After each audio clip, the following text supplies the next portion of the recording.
Alright, so we've got the aviary up on the base now. The base screwed together quite nicely. Now, it looks like the measurements are pretty much exact. You can see the edge of the aviary is pretty much flush up against the edge of the timber, which is what I wanted. So what I've got to do now, it's this pretty old aviary, I've got to go through and just clean up all of that business. The aim is to make it safe and secure basically, so, and clean. It needs a clean inside as well. But I'm not getting the birds for a week actually, so got some time to do that. So that's good. Crazy dog over there in the water.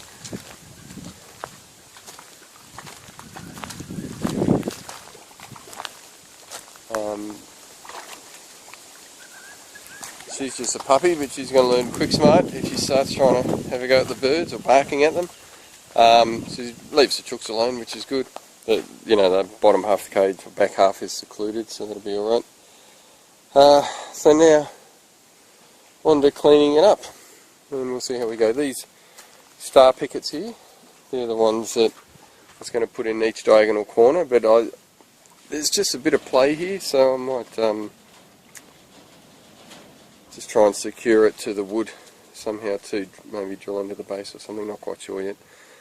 And I've got these two logs here that a friend gave me years ago.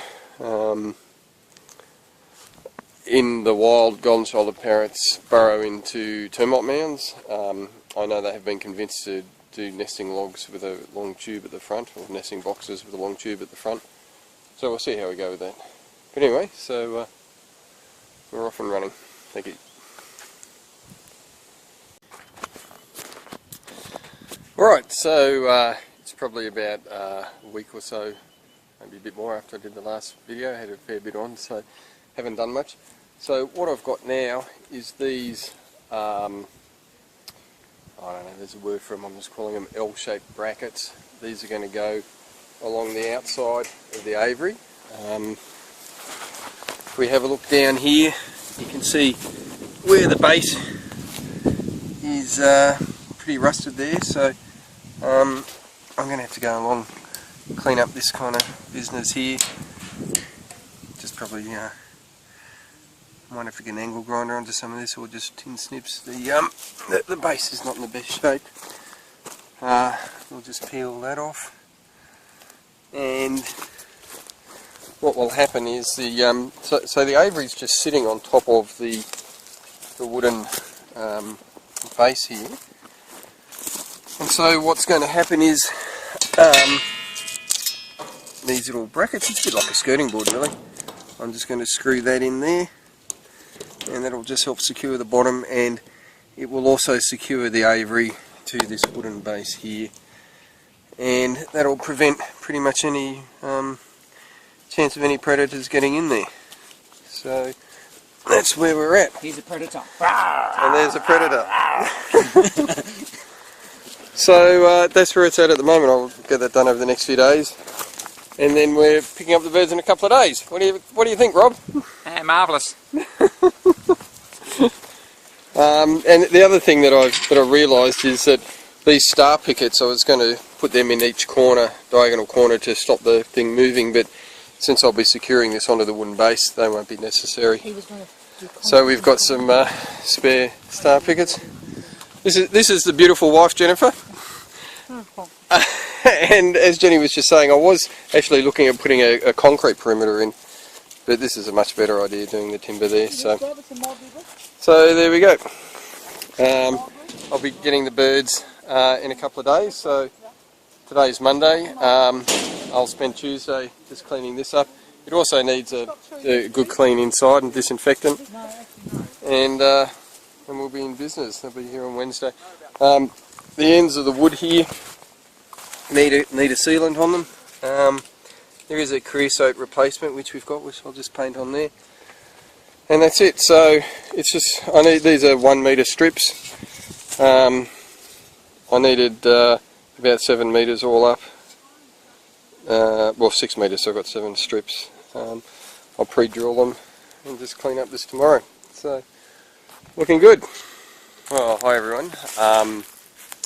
So the aviary is just about completed. What I'm doing now is just looking for some sticks. Fortunately, I live in some bush and there's no shortage of sticks that have come down. I've put the base on the aviary. I have just given it a clean up inside with some disinfectant. So we'll go over there. Wow, that might actually be a bit too long. Let's just see what I can find. And the little skirting board thing went round the base of it fine. I suppose if I'm standing right in the middle here, I'm not going to find too many sticks. I should go under the trees. And so I'm going down to the Gold Coast tomorrow to pick them up.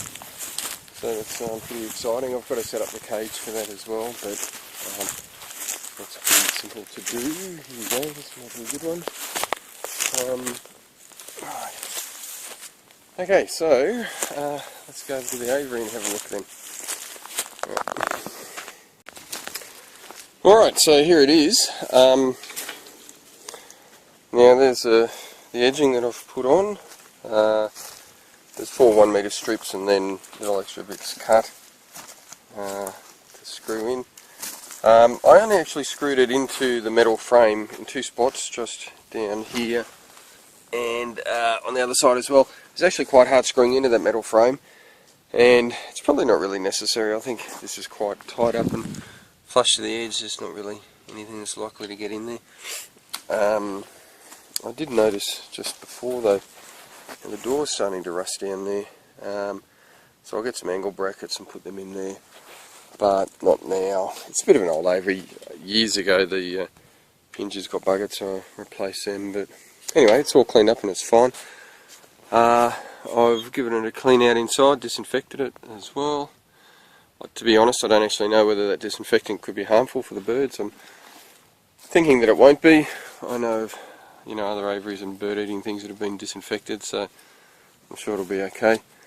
Next thing, get the dog out of the way. Well, actually I might just measure it up here. Just get the branch, we'll just wedge that in. So it probably needs to be broken around about there. Just so as soon as I release them in there tomorrow, I've got something to fly on. You'll note that, I haven't got any seed feeding stations or water or anything set up in here yet. And the reason for that is I want to see what the gentleman I'm buying them off, I want to see what he's doing first, and just to make it easier for the birds to acclimatise in here, I want to replicate that first before I start doing my own thing basically. So I'll see what seed he's giving his at the moment. I'm just doing this by trial and error. I'll just snap it once more. So yeah, I found with birds a lot of what they do is it's learnt behaviour as opposed to instinct. So whatever they're used to doing at the moment is what I want to replicate, and then we'll look at changing it from there. Maybe that's not bad on an angle.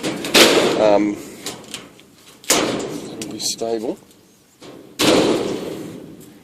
It's good to have sticks that are actual branches, because the variable width on them is good exercise for the feet. If you have bits of dowel, it's the same dimensions all the way through. That being on an angle might actually be fun for them. It's all about variation and stimulation really. So anyway, look, that's there to begin with, so they've got that they can come in and land on. And that's it. The aviaries go. So, there we go. And you will be verboten from here, little Marie. Yes. So, how the dogs go is another thing. They're pretty good actually. They'll respond to being told not to go here, so that's fine.